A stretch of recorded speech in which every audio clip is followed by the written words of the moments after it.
The man attacked the elderly black woman in broad daylight outside the downtown pharmacy, his fist connecting with her shoulder as he screamed racial slurs that echoed off the concrete walls of the shopping plaza, completely unaware that the 73-year-old grandmother he was assaulting was Mrs.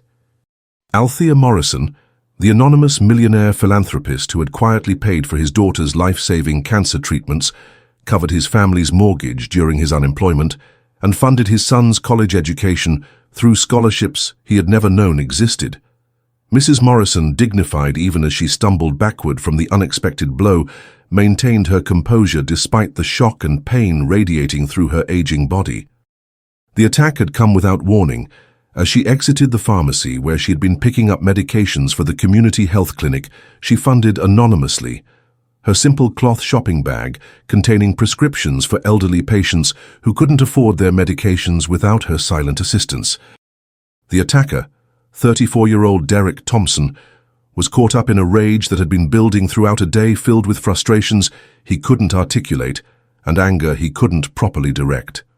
His unemployment had stretched into its 8th month, his wife was working double shifts at the hospital to keep their family afloat, and his own sense of masculine identity and purpose had been eroded by circumstances that seemed beyond his control. When he saw Mrs. Morrison emerging from the pharmacy, her presence became a target for prejudices and resentments that had been festering in his mind for years. "You people don't belong in this neighborhood," Derek shouted, his voice carrying the particular venom of someone whose pain had transformed into hatred. "Go back where you came from and stop taking resources that belong to real Americans." Mrs. Morrison's response was silence, not born of fear or submission, but of the profound sadness that came from recognizing the depth of ignorance and misdirected anger that had motivated the attack. In her 7 decades of life, she had encountered countless variations of Derek's hatred, but the physical violence still shocked her, particularly coming from someone whose family she had been supporting without his knowledge for the past 3 years. The irony of Derek's words about taking resources was devastating in its complete reversal of reality. Mrs. Morrison had never taken anything from the community. Instead, she had been quietly giving away millions of dollars to families like Derek's, funding medical treatments, educational opportunities, and emergency assistance for people who had no idea where their help was coming from. Her anonymous philanthropy had touched over 200 families in the surrounding neighborhoods, with Derek's family being among the primary beneficiaries of her generosity. What Derek couldn't have known was that Mrs. Morrison had been following his family's struggles through the community assistance network she had established to identify and help families facing serious challenges. When his 8-year-old daughter Emma had been diagnosed with acute lymphoblastic leukemia 2 years earlier, Mrs. Morrison had immediately arranged for comprehensive medical coverage through a foundation that appeared to be affiliated with the Children's Hospital, but was actually funded entirely by her personal wealth. The medical treatments that had saved Emma's life, chemotherapy, radiation, specialized medications, and long-term follow-up care, had cost over $400,000, money that Derek's family could never have afforded on his construction worker's salary and his wife Sarah's nursing income. Yet through what appeared to be a combination of insurance coverage and charitable assistance programs, every bill had been paid, every treatment had been provided, and Emma was now in remission and thriving. During Derek's unemployment period, which had begun when the construction company he worked for lost a major contract and laid off half its workforce, Mrs. Morrison had arranged for anonymous mortgage assistance that had prevented the family from losing their home. The payments had been structured to appear as temporary assistance from a government program, but had actually come from Mrs. Morrison's personal checking account, transferred through a network of non-profit organizations that existed solely to disguise her charitable giving. Derek's son, Michael, now a sophomore at the State University studying engineering, had received what he believed was a merit-based scholarship that covered his full tuition, housing, and educational expenses. The scholarship had been awarded through a foundation that emphasized academic achievement and financial need. But Michael had no idea that the foundation had been established specifically by Mrs. Morrison to support promising students from working-class families who might otherwise be unable to afford higher education. The attack on Mrs. Morrison was witnessed by several people in the shopping plaza, including Maria Santos, a social worker who recognized both the victim and the attacker from her work with local families receiving assistance. Maria's understanding of the situation's complexity made her intervention both urgent and carefully considered, as she approached Derek with information that would forever change his understanding of the woman he had just assaulted.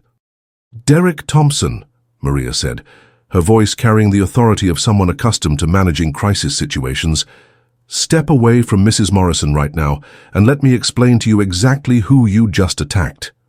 Derek's aggressive posture faltered slightly at hearing his name spoken by someone he didn't immediately recognize, but his anger remained close to the surface as he prepared to defend his actions and his right to express his frustrations in whatever way he chose. The idea that he should be held accountable for attacking an elderly black woman in a public space seemed to contradict his sense of entitlement and his belief that his anger justified his behavior. "I don't know who you are," Derek replied, his voice still elevated but showing uncertainty about whether Maria represented some form of authority that could create consequences for his actions. "But this woman doesn't belong here, and somebody needs to tell her that." Maria's response would shatter Derek's worldview and force him to confront the reality that his victim was actually his family's greatest benefactor. But first, she helped Mrs. Morrison to a nearby bench and assessed her condition to ensure she hadn't been seriously injured by the assault. Mrs. Morrison's physical resilience was remarkable for her age, but the emotional impact of being attacked for her race by someone whose family she had been quietly supporting was clearly profound. "Mrs. Morrison," Maria said gently, "are you hurt? Do you need medical attention?" The concern in Maria's voice and her obvious familiarity with Mrs. Morrison began to penetrate Derek's anger, replacing his certainty with confusion about the relationship between these two women and the possibility that he had misunderstood something fundamental about the situation he had created. As Mrs.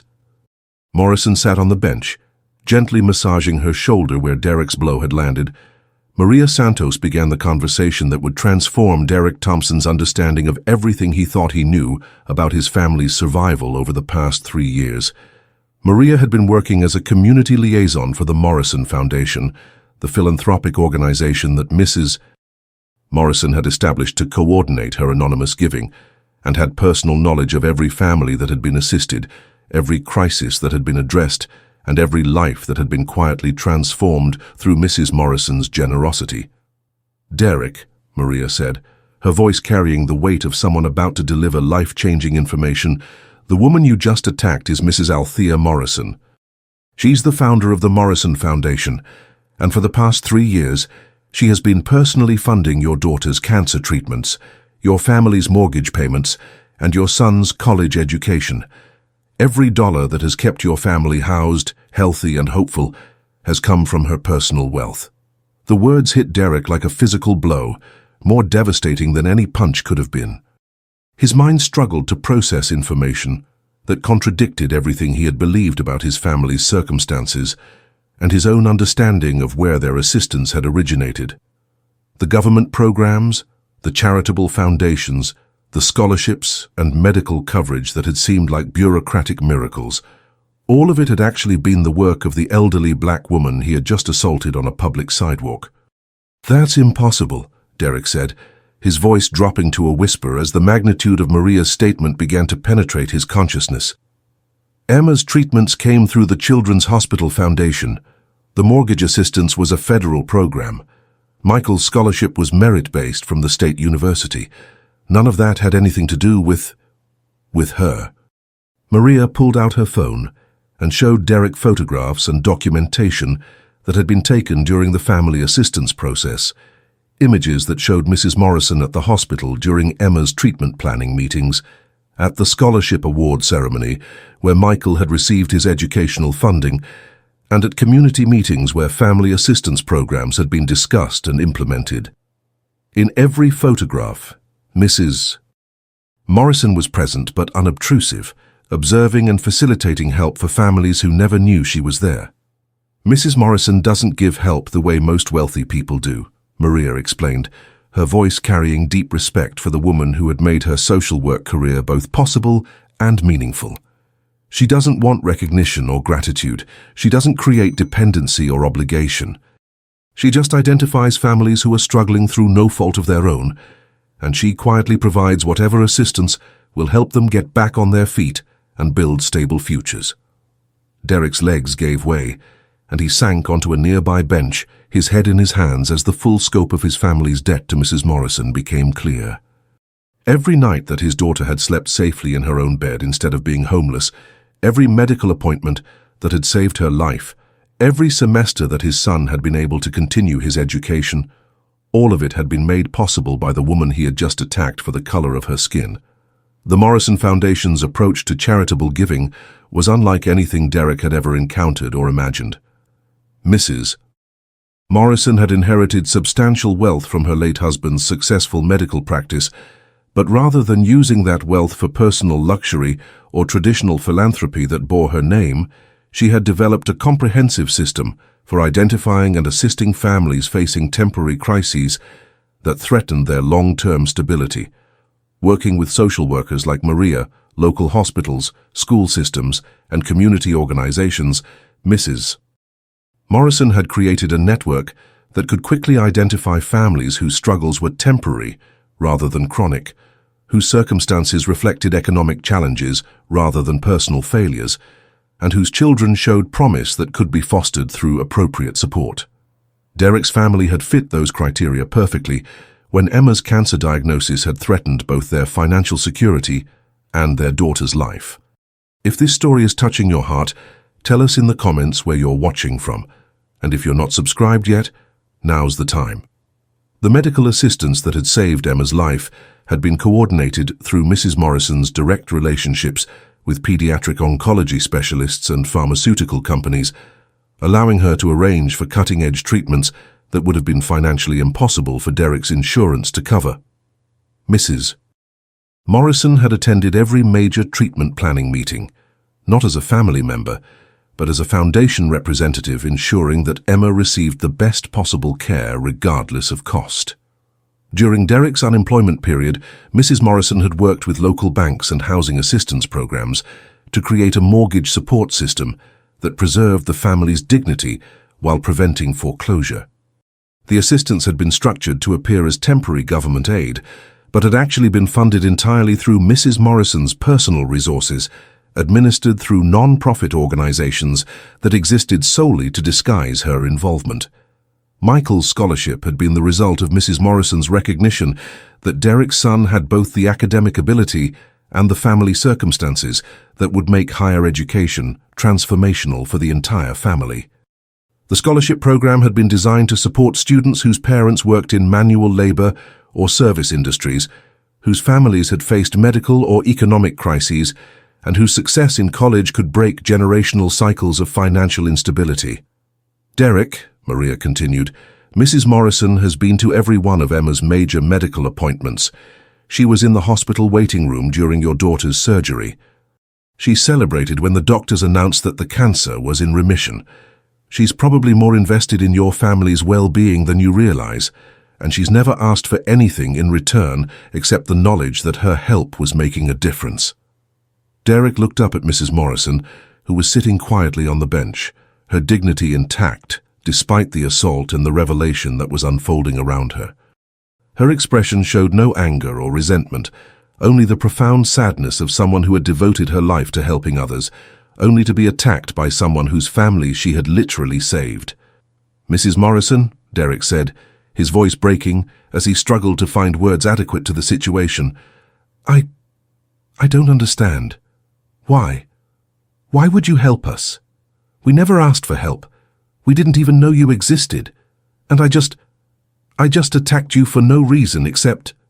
He couldn't finish the sentence, couldn't articulate the racial prejudice that had motivated his violence, couldn't explain how he had been so wrong about everything he thought he understood about his family's circumstances and the sources of their salvation. The cognitive dissonance was overwhelming. The woman he had attacked for being black had been the guardian angel who had kept his family together during their darkest period. Unsat. Morrison's response would demonstrate the grace and wisdom that had guided her philanthropic work for decades. But first, she needed to process her own emotional response to being physically assaulted by someone whose family she had been quietly loving and supporting for 3 years. Mrs. Morrison's response came after a long moment of silence, her voice carrying the kind of quiet strength that had sustained her through 7 decades of facing prejudice with dignity while building a legacy of anonymous generosity that had transformed hundreds of lives. She looked directly at Derek, who was still struggling to comprehend the magnitude of his mistake, and spoke with the same gentle authority that had guided her philanthropic work for the past 15 years. "Derek," she said, using his name with a familiarity that emphasized how well she knew his family's story, "I helped your family because that's what neighbors do for each other when they have the resources and opportunity to make a difference. Your daughter needed medical care that you couldn't afford. Your family needed housing stability during your unemployment, and your son needed educational opportunities that would help him build a better future. I had the means to provide that help, so I did." Her explanation was delivered without condescension or anger, despite the fact that she was speaking to a man who had just physically assaulted her in broad daylight. The grace in her response was so profound that Derek found himself weeping openly, not just from shame about his actions, but from overwhelming gratitude for kindness he had never known existed and could never possibly repay. The conversation was interrupted by the arrival of Derek's wife Sarah, who had been called by a neighbor who witnessed the altercation and recognized Derek's involvement. Sarah Thompson, a registered nurse who worked in the pediatric oncology unit where Emma had received her treatments, approached the scene with growing horror as she began to understand what had happened and who was involved. "Derek, what have you done?" Sarah asked, her voice carrying the particular devastation of someone realizing that her husband had just attacked the person who had saved their daughter's life. As a nurse in the children's hospital, Sarah had occasionally encountered Mrs. Morrison during Emma's treatment, though she had known her only as a foundation representative who seemed unusually invested in ensuring that families received comprehensive support during their children's medical crises. "Sarah," Maria said gently, "Mrs. Morrison is the founder of the Morrison Foundation. She's been funding Emma's treatments, your mortgage assistance, and Michael's scholarship. Derek just physically attacked the woman who's been keeping your family stable for the past 3 years. Sarah's face went through a series of expressions as the information registered: confusion, recognition, horror, and finally a kind of devastated gratitude mixed with profound embarrassment about her husband's actions. As a healthcare professional, she understood better than Derek the cost and complexity of the medical care that had saved Emma's life, and she had often wondered how their insurance and assistance programs had been able to cover treatments that typically bankrupted families. "Mrs. Morrison," Sarah said, approaching the bench where the elderly woman was sitting, "I remember you from the hospital. You were always there during Emma's appointments, and you seemed to know so much about her case. I thought you were a hospital social worker or a foundation coordinator, but I never realized," her voice trailed off as the full scope of Mrs. Morrison's involvement became clear. The gathering crowd in the shopping plaza had grown to include several other families who recognized Mrs. Morrison from various community events and assistance programs, though most had never known her true role in coordinating the help they had received. The revelation of Derek's attack on someone who had been serving as the community's anonymous guardian angel created a ripple effect of shock and recognition among witnesses who began to understand the magnitude of what they were observing. Emma Thompson, now 10 years old and healthy, arrived with her older brother Michael, both having been called by their mother when the situation began to unfold. Emma's presence added another layer of devastating irony to the scene as the healthy, thriving child stood next to the woman, whose generosity had made her survival possible, while her father struggled to comprehend his own actions and their implications. "Daddy," Emma said, her voice carrying the innocent confusion of a child trying to understand adult behavior that made no sense. "Why are you crying? And why is Mrs. Morrison here? She's the nice lady from the hospital who always brought me books and made sure I had the good snacks during my treatments." Emma's casual reference to Mrs. Morrison's presence during her cancer treatments provided another piece of evidence about the depth of Mrs. Morrison's personal involvement in the family's crisis. While Derek had been focused on work and insurance battles, and Sarah had been managing medical schedules and treatment logistics, Mrs. Morrison had been quietly ensuring that Emma's hospital experience included small comforts and personal attention that made a frightening process more bearable for a scared child. Michael Thompson, now 19 and home from college for a brief visit, recognized Mrs. Morrison from his scholarship award ceremony and from occasional sightings around campus, where she had continued to monitor his academic progress and provide additional support when needed. His engineering studies were progressing well, and his professors frequently commented on his exceptional preparation and the quality of educational resources that seemed to be available to him beyond the typical scholarship provisions. "Mrs. Morrison," Michael said, his voice showing the maturity that had impressed his scholarship evaluators, "I've been wondering how I could thank whoever made my education possible.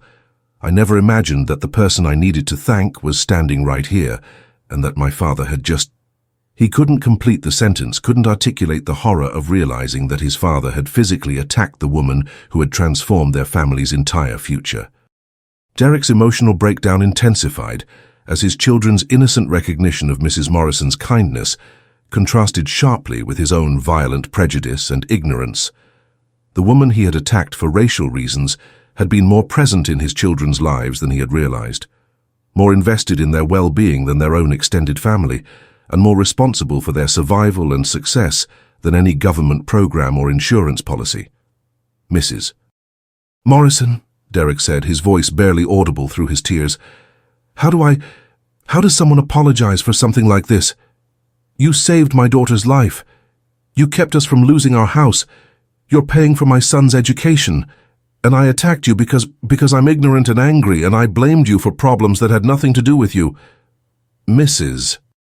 Morrison's response would demonstrate the kind of wisdom and forgiveness that had guided her approach to both philanthropy and human relationships. But it would also include clear expectations about Derek's future behavior and his responsibility to examine and change the prejudices that had led to his assault on someone who had been his family's greatest benefactor. The crowd of witnesses had grown to include several police officers who had been called to respond to reports of an assault, and their arrival would force Derek to face legal consequences for his actions, while also creating an opportunity for the broader community to understand the scope of Mrs. Morrison's anonymous service and the tragic irony of what had just occurred. 2 years after the day Derek Thompson attacked the woman who had saved his family, the annual Morrison Foundation Community Appreciation Dinner had become the most meaningful event in the downtown area, bringing together over 300 families who had been touched by Mrs. Althea Morrison's anonymous generosity, and transforming what had begun as a moment of violent prejudice into a celebration of community healing and racial reconciliation that had attracted national attention. Derek Thompson stood at the podium in the hotel ballroom, wearing a suit that his son Michael had helped him select, preparing to deliver a speech that had taken him months to write and years to earn the right to give. His journey from the man who had physically assaulted Mrs. Morrison to someone she trusted to represent the Foundation's mission had been neither quick nor easy, involving court-mandated community service, extensive counseling for anger management and racial bias, and a complete transformation of his understanding of prejudice, privilege, and personal responsibility. 2 years ago, Derek began, his voice steady despite the emotion of addressing an audience that included many people who had witnessed his attack on Mrs. Morrison. "I committed one of the most shameful acts of my life when I physically assaulted Mrs. Althea Morrison outside a downtown pharmacy. I attacked her because she was black, because I was angry about circumstances in my own life, and because I was ignorant enough to blame my problems on someone who had actually been solving them." The audience listened in complete silence as Derek continued his testimony, which had become a central part of the Foundation's educational programming about unconscious bias and the importance of examining assumptions about who deserves help and who provides it. His story had been featured in documentaries about racial reconciliation and had become required viewing for diversity training programs at businesses and organizations throughout the region. Mrs. Morrison sat at the head table, now 75 years old, and still actively involved in foundation operations, though she had gradually shifted from anonymous giving to more public advocacy for community-based philanthropy and racial understanding. The attack that could have ended her involvement in public service had instead motivated her to become more visible in her work, understanding that Derek's ignorance about her identity and contributions reflected broader community patterns that needed to be addressed directly. What I learned that day, Derek continued, was that Mrs. Morrison had been funding my daughter's cancer treatments for 2 years, keeping my family from losing our home during my unemployment and paying for my son's college education. Every blessing my family had received, every crisis we had survived, every opportunity my children had been given, all of it came from the woman I attacked for the color of her skin. Emma Thompson, now 12 years old and cancer-free for over 3 years, sat with her family at a table near the front of the ballroom, her healthy appearance serving as living testimony to the impact of Mrs. Morrison's intervention during the family's darkest period. Emma had become one of the Foundation's most effective young advocates, speaking to school groups and community organizations about the importance of kindness and the danger of making assumptions about people based on their appearance. Michael Thompson had graduated from college the previous spring with highest honors in engineering and had accepted a position with a firm that specialized in community development projects in underserved areas. His career choice had been directly influenced by his understanding of how Mrs. Morrison's generosity had transformed not just his family's circumstances, but his own sense of responsibility to use his education and opportunities to serve others. The legal consequences of Derek's assault had included 6 months of weekend jail time, 2 years of probation, and 500 hours of community service that had been served entirely through the Morrison Foundation's outreach programs. The community service had initially been conceived as punishment, but had evolved into genuine partnership, as Derek demonstrated sincere commitment to understanding and addressing the prejudices that had motivated his attack. Sarah Thompson had become a volunteer coordinator for the Foundation's family support services, using her nursing background to help identify and assist families facing medical crises. Her professional experience in the pediatric oncology unit where Emma had been treated had given her unique insight into the financial and emotional stress that families endured during children's serious illnesses, and she had become passionate about ensuring that other families received the comprehensive support that had saved her own. If this story moved you, don't stop here. Click the next one, subscribe, and share this with someone who still believes in kindness. The Morrison Foundation had expanded significantly since the attack, partly due to increased public awareness of Mrs. Morrison's work, and partly due to donations from community members who had been moved by the story of forgiveness and transformation that had emerged from such a traumatic beginning. The Foundation now operated programs in 5 states, had assisted over 1,000 families, and had become a model for community-based philanthropy that emphasized dignity, anonymity, and sustainable support rather than dependency. Mrs. Morrison's approach to Derek's assault and its aftermath had demonstrated the same wisdom and grace that had guided her philanthropic work for decades. Rather than pressing for maximum legal punishment or allowing the attack to embitter her toward community service, she had insisted that Derek's consequences include education and service opportunities that would help him understand and address the root causes of his behavior. "Mrs. Morrison could have destroyed my life after I attacked her," Derek said, approaching the conclusion of his speech. "Instead, she saved it again, just like she had been saving my family's life for years without my knowledge. She insisted that my community service be structured as learning opportunities rather than just punishment, and she refused to let my ignorance and violence define either of our futures."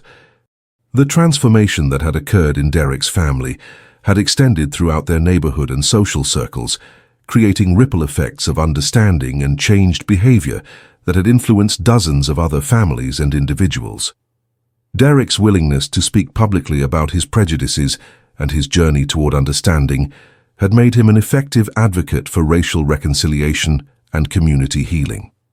As the evening concluded with Mrs. Morrison's closing remarks, she reflected on how the attack that had initially seemed like such a devastating violation of everything she believed about human dignity and community service had ultimately become an opportunity to demonstrate the power of forgiveness, education, and sustained commitment to positive change. Derek's attack on me 2 years ago was born of ignorance and misdirected anger, Mrs.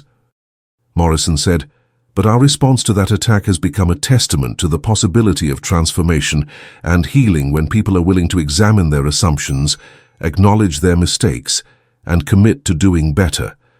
Derek is not the same man who attacked me that day, and our community is stronger because he chose growth over defensiveness when confronted with the truth about his actions. The man who had once attacked an elderly black woman for her race had become one of her most trusted advocates for community understanding and racial justice, proving that even the most shameful acts could become catalysts for positive change when met with wisdom, forgiveness, and unwavering commitment to human dignity and possibility.